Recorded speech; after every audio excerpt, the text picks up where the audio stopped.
Good morning. My name is Scott Murphy, and as chairman of the Everett City Council Budget Committee, I'm pleased to be here to share some observations along with Mayor Franklin on her proposed budget for 2020. Thank you all for being here today. As a business person, financial stewardship is important to me and has been to the entire City Council. Budgeting within our revenues has remained a priority while continuing to provide services to enhance our residents' quality of life. Working together, the Budget Committee has been diligent along with the Mayor's Office in preparing the 2020 budget. This is a budget that is balanced within our revenues and which I believe ensures accountable government. We have worked together to demonstrate our commitment to fiscal responsibility during this past year while facing significant budget deficits requiring permanent reductions in spending. Looking ahead, we face ongoing challenges with a forecasted deficit of several $1 million in 2021. We will need to continue to roll up our sleeves and assess our priorities, expenses, and revenues to address the city's essential requirements. It is important to note that the low-hanging fruit has really already been picked, not only in this 2020 budget, but also in several prior budgets. So moving forward, the difficult work is really challenging. Future decisions will be more difficult, and it will be important for us to seek the input from our citizens as we consider the trade-offs. I am not a proponent of tax increases, and as elected officials, we all understand and must work within the confines of the structural deficit that we and other communities throughout the state of Washington face with the 1% cap on property tax increases. The cap simply does not work with rising costs for city services, particularly when nearly 1/3 of the city's revenues are derived from property taxes. While this creates an ongoing financial challenge for our city, this is the hand we've been dealt, and we need to continue to live within our means, which is what this proposed 2020 budget achieves. I continue to believe that public safety must remain the city's highest priority. This will continue to require the necessary attention that Mayor Franklin has given to public safety and a commitment on the part of our elected city officials to determine and explore opportunities to provide the resources required to respond to the pervasive issues we face on our streets. As the city continues to grow, more work and more resources will need to be focused on public safety. I want to thank the city's excellent finance team, Susie Haugen and Rayanne Nielsen in particular, for their tireless work, patience, and expertise over these past several months. I also want to thank and recognize my colleagues on the Budget Subcommittee, Council Members Moore and Stonecipher, for their leadership, and also the Council as a whole for their involvement in this process. And at this time, it is a pleasure to introduce Mayor Cassie Franklin, who will provide details of how the proposed 2020 budget reflects and prioritizes the shared values of our community. Mayor Franklin?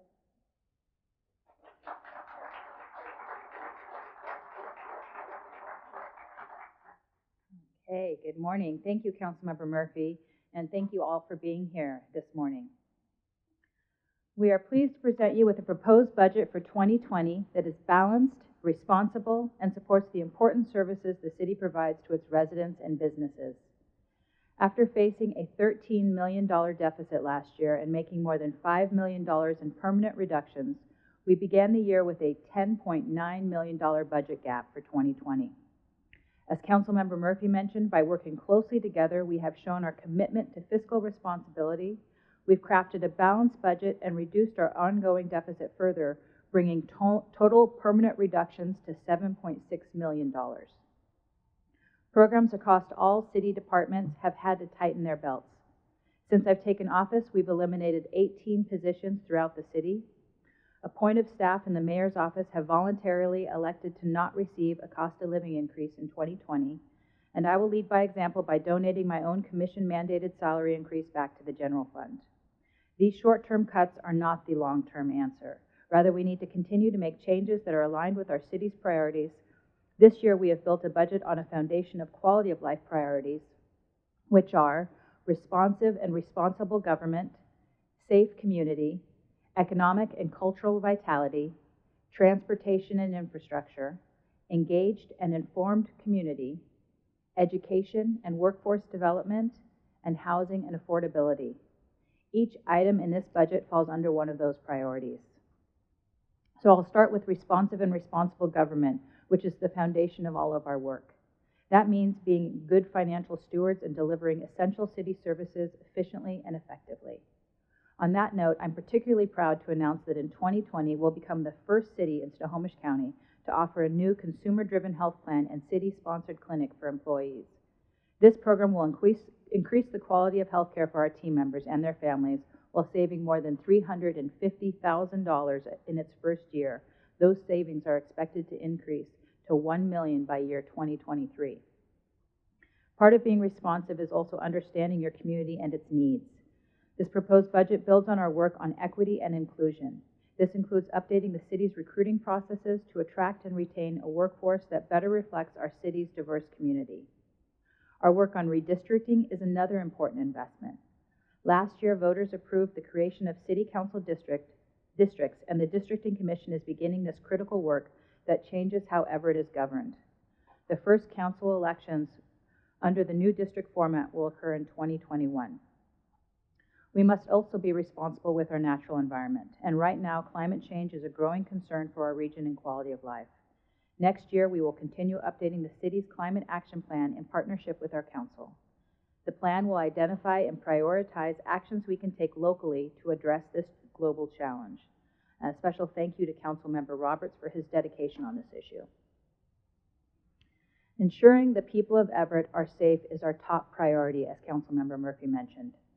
That's why over half of our proposed general fund expenditures will support investments in fire, police, and other public safety programs. Starting with Everett Fire, last year our voters approved an emergency services levy. This ensures that life-saving services are always available wherever and whenever needed. Part of that investment is being combined with a 3-year federal grant of $1.6 million to pay for 10 more first responders at Station 6 in South Everett, as well as an additional medical aid unit. Moving on to Everett Police, Everett is becoming safer. According to the latest data released by the FBI, violent crime in Everett decreased 25% last year, and property crimes fell 8%. Since we created the Gang Response Unit, Everett has also seen a substantial curtailment of gang-related offenses. But we know our residents don't always feel safe. So to continue these positive trends, our proposed 2020 budget estimates a fully staffed department. It also continues vital investments in the very successful Gang Response Unit. It will fund an additional motorcycle officer to enhance traffic enforcement on our streets, and it includes funds for the police to test and evaluate the use of body-worn cameras. My proposed 2020 budget also provides ongoing funding for programs that help address our street-level social issues. This continues investment in our very successful community outreach and enforcement team. The program pairs social workers with police officers to help members of our community who are struggling. The strategy is working, and we are ahead of many of our peer cities. Since launching in 2017, our embedded teams have logged nearly 9,000 interactions with people facing mental health or addiction challenges and homelessness. Many of these interactions have connected people with services that have put roofs over their heads and helped them get treatment. To further bolster this important program, our police department recently brought on board an AmeriCorps Vista volunteer. This volunteer is helping to grow our Safe Streets Flex Fund, which is 100% donation funded and supports our at-risk residents using no taxpayer dollars. But this is not enough. Early in 2020, I will release a plan to ensure that we increase our police force back to pre-recession staffing levels. That's a minimum of 2 officers per 1,000 Everett residents.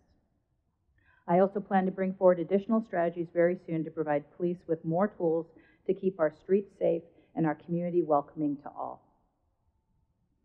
What also makes our community welcoming is having a robust economy and a vibrant cultural scene. That's why economic and cultural vitality is one of our city priorities. Encouraging economic growth is one of the best ways to grow city revenues, and we've been working hard to bring more businesses, jobs, and commerce into the city. We launched our Metro Everett initiative as well as our Visit Everett tourism and marketing campaign. Both are attracting not only tourists who are spending money here, but also businesses that enhance our local culture, economy, and quality of life. We were thrilled to help Everett Farmers Market move from their waterfront location to downtown, and we look forward to hosting them for many years to come. Our 2020 budget builds on this momentum and includes work to establish the city as a certified creative district. We'll also invest in a mural program to leverage the power of the arts to transform Everett through creative placemaking. Having beautiful, safe, and modern parks is also part of our vitality as a city. And I am proud of Everett's robust park system, which includes 1,400 acres spanning 45 parks. Next year, we'll continue park improvements that provide best-in-class facility renovations and new park developments. This includes completing the Phil Johnson Ball Fields renovation, a new state-of-the-art playground at Forest Park. We'll also construct a new park adjacent to the YMCA in Glacier View neighborhood. And embedded within our parks program is our animal shelter, which supports the welfare of our favorite furry friends. And as someone whose adopted animals outnumber the people in my household, I can tell you that this work is near and dear to my heart. Our budget includes a new fundraising coordinator for the shelter. The new position will not only pay for itself, but will also generate new revenues to sustain operations and care for the animals. Making sure people and goods are able to move easily and efficiently within and through Everett is another top priority. As such, our 2020 budget continues investments in public transit, safe roadways, pedestrian safety, bridges, and vital infrastructure. I'm proud to say that Everett Transit continues to be a regional leader in the adoption of zero-emission electric buses. 2 more electric buses will join the fleet in 2020, bringing our total to 9. These new buses are being purchased with federal funds, and matching funds were provided as part of the Volkswagen settlement, which brings our cost for these new buses to 0. Improvements to our stormwater system continue as well. We're making significant strides towards reducing impacts when intense rainfalls overwhelm our system. In 2020, I look forward to celebrating the completion of the Grand Avenue Park Bridge. This project is replacing deteriorated underground pipes with new stormwater and sewer pipelines, and it will provide easy pedestrian access to our beautiful and growing waterfront. Drivers and cyclists in Everett currently enjoy some of the most pothole-free streets in the region. Our proposed budget continues to fund a healthy street overlay program to keep our roadways in top condition. This comes with a cautionary note. If state voters approve Initiative I-976, more than half of that funding will be lost, and Everett Transit will lose $750,000 a year for paratransit services that help disabled and senior residents meet their basic transportation needs. Our next priority is education and workforce development. It's important that people who live in Everett also have the opportunity to work in Everett, and that young people have a wide variety of career paths available to them. My 2020 budget includes continued support for the Everett Career League internship program. I was proud to debut this program this year in partnership with Everett Public Schools.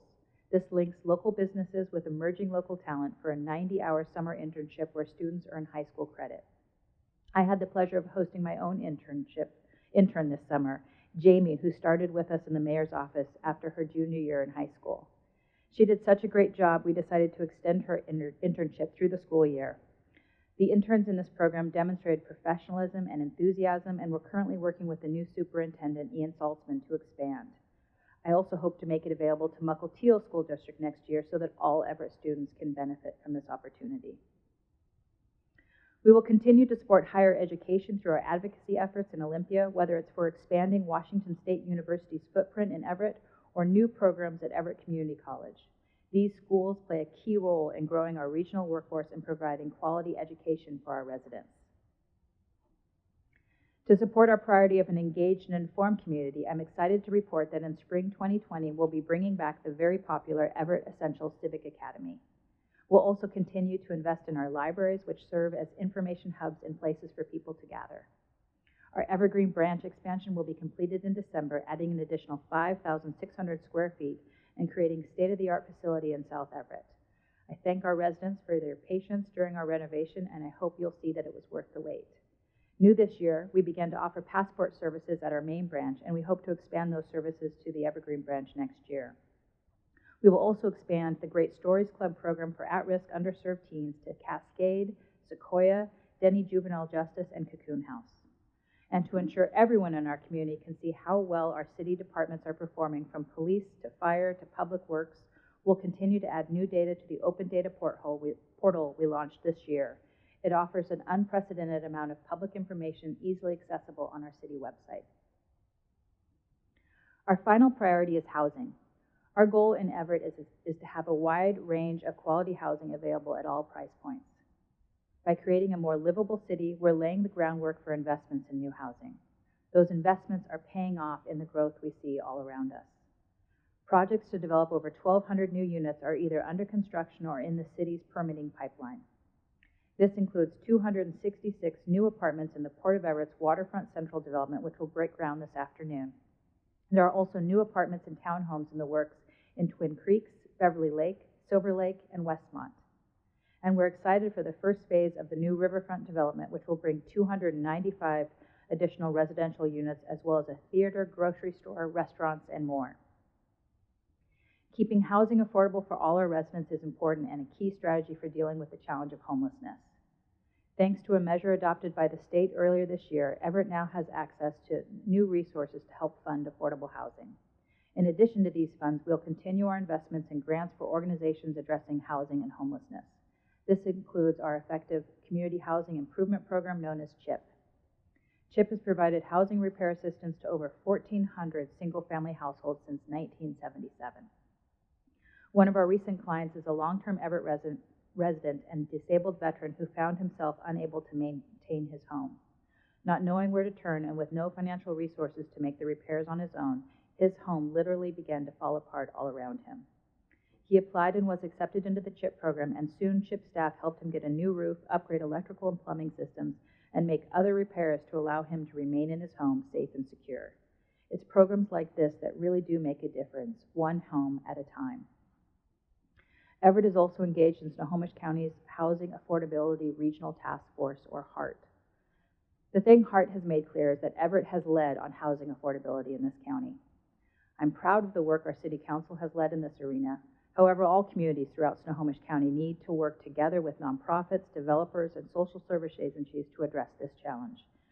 I look forward to collaborating with partner jurisdictions to ensure their investment in affordable housing moving forward.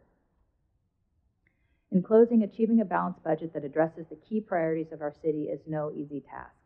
It takes a team to accomplish it, a team that is willing to collaborate and compromise. I'd like to once again thank our amazing city staff for their tireless dedication to serving our residents. I also again want to thank our Budget and Finance Committee Chair, Councilmember Scott Murphy, for your leadership, along with Council Members Brenda Stonecipher and Jeff Moore, and the entire Council for their significant involvement in what has been a very deliberate and transparent process. When I ran for mayor, I promised to provide our residents the best services possible while stewarding our resources and planning for the future, and I know we have accomplished this. Good government is a commodity that we must not take for granted, and I'm committed to ensuring that we continue to improve. Our budget is built on a strong foundation of city priorities that I believe will serve us well for years to come. Working together towards common goals, there are few limits to what we can accomplish. These priorities provide a platform to help us measure results and ensure that we're doing the most we can for our residents with the resources we have. After all, that's what public service is all about. Thank you. And now, Councilmember Scott Murphy and I are happy to answer any questions that you may have.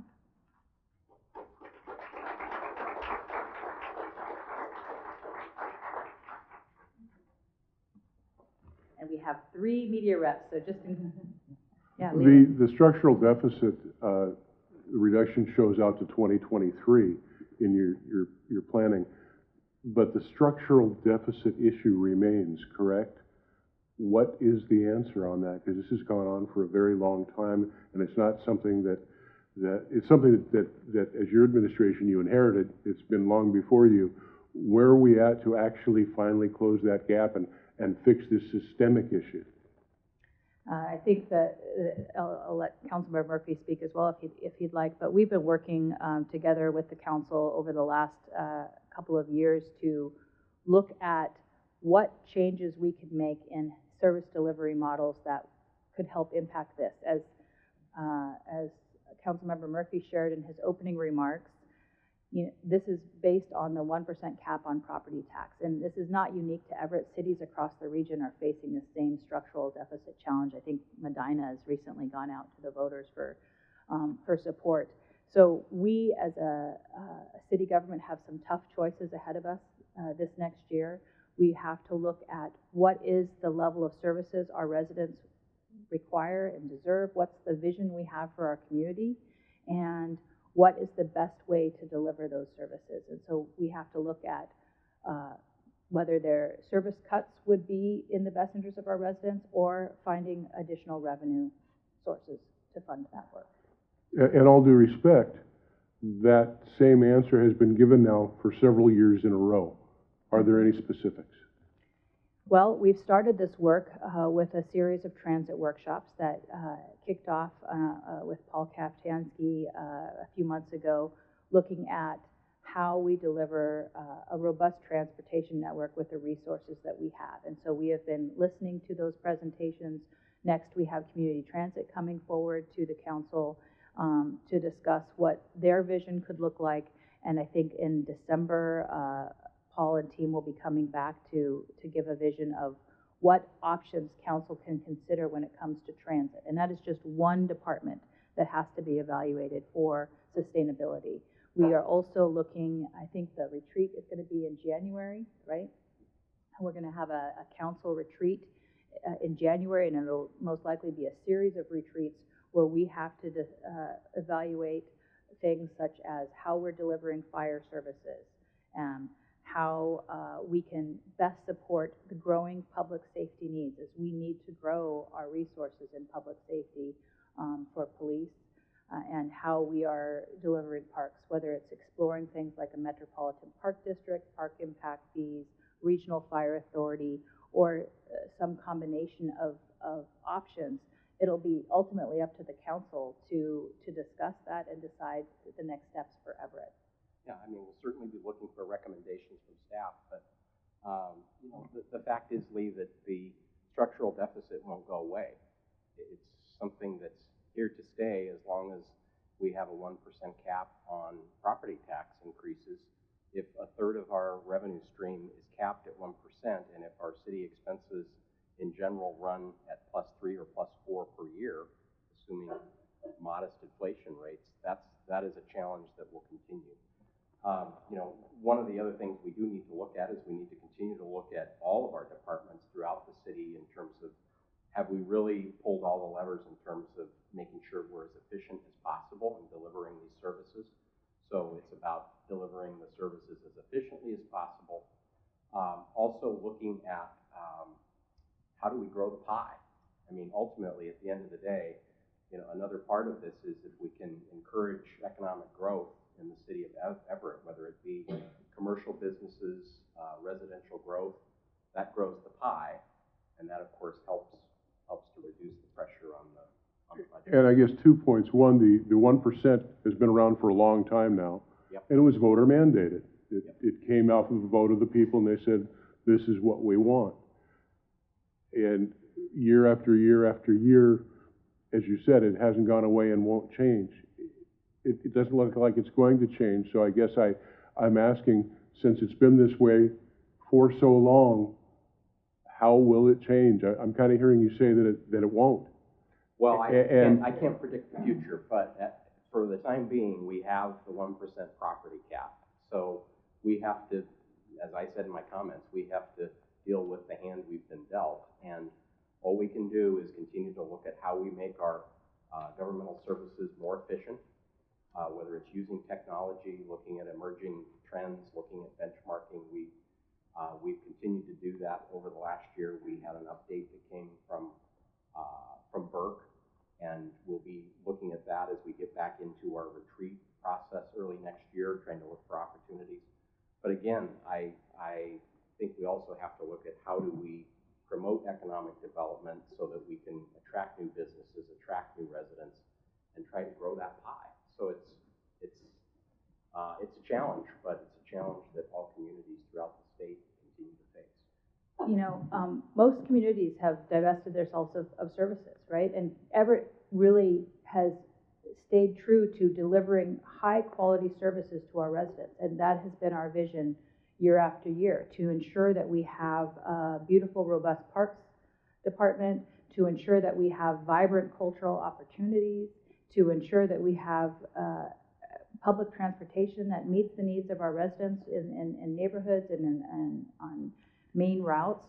And so we want to work together with our residents to say, what is your vision that you want us, where do you want us to invest these dollars? The budget that we created this year is around our priorities. And the reason for that is so that it's very transparent to our residents where we're spending the limited resources we have. This is what we're spending on safety. This is what we're spending on transportation and infrastructure. This is what we're spending on housing, and this is what we're spending on education. You can see where those dollars are going. Where do you want those dollars to continue to go? Because as Councilmember Murphy says, the cost of running the city goes up and the resources don't. The resources go down because we're really not, although we're expanding the pie, we are making great strides in growing our economy. That doesn't keep up with this cap. So we have some tough decisions to make. And maybe the residents will say, we want this for Everett. We want to continue all of those services. And here's our plan to help you with that. And one follow-up question, are you looking at all of either resetting as things expire, the exemptions on B&O tax on aerospace? We've lost a lot of money because there were giveaways a long time ago to Boeing and aerospace, which really took a bite in our collection of B&O tax.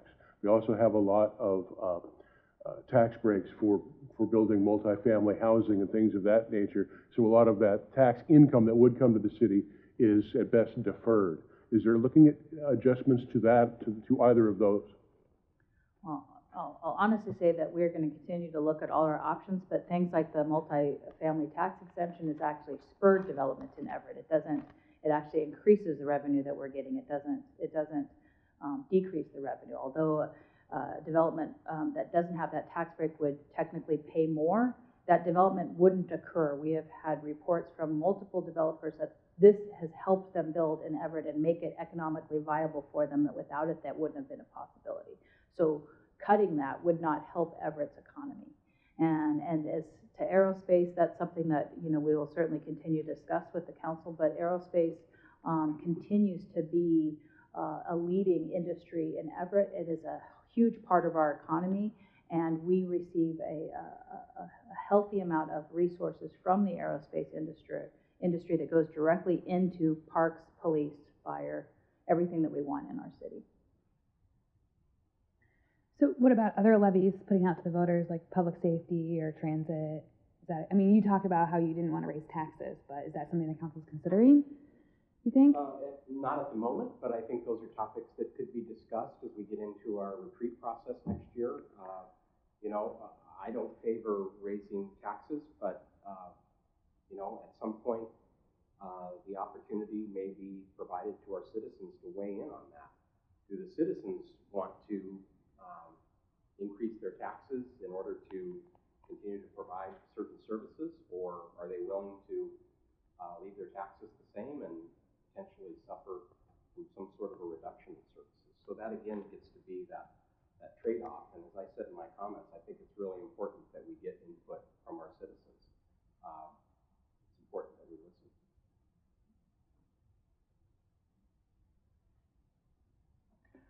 I wanted to ask about the expenditures for the Comcast Arena. Basically, the fact that there's about a $1 million additional expenditure to debt service for this in the 2020 budget. I want to ask on how that has an interplay with the goals of reducing the structural deficit. Well, we have debt down at the event center, and as you probably know, ultimately at the end of the day, the ownership for that facility will revert back to the city down the road, and the debt is ultimately going to be a responsibility of the city at whatever point that ownership transfer occurs. So paying off debt is obviously important. We have to meet all the terms of the bonds that have been issued, and we've refinanced some of that debt over the last couple of years and saved significant interest expense, but there are debt service schedules that increase over time in order to pay down that balance. I'd also like to add that the arena is a key part of our placemaking and economic development efforts. It's a core part of our city, and it's had a fantastic last couple of years, bringing Seattle Storm and events into Everett that drove dollars into our local businesses and helped support all businesses throughout our downtown area. So I think it is really part of our tools in our toolbox to expand the pie, so to speak. Yeah, I mean, it's well said. The PFD obviously suffered during the economic downturn, and really in the last couple of years, it seems like that has turned the corner, and the results have been dramatically improved. A lot more activity down there, a lot better financial outcomes. There's some reinvestment that's now able to be made back into the facility to ensure that it's kept in a, top-notch sort of a state. Is the $1 million additional expenditure for this 2020 budget just a blip in the bond structuring we have? Susie? I'd probably look to Susie. Yeah, Susie, we're going to need. It is according to the amortization schedule on the bond issue. So we follow that amortization schedule. But is that a blip, Susie, or is that continuing to increase over time? It's not going to increase over time. It just the principal payments increase this year, and it will stay at that level for the next few years before it again drops off as we pay off the bonds. Thank you, Susie. We have with Susie here in case we get into the details, so it's just always good. Anything else? Well, with that, thank you very much for joining us this morning, and yeah, have a great day. Thanks.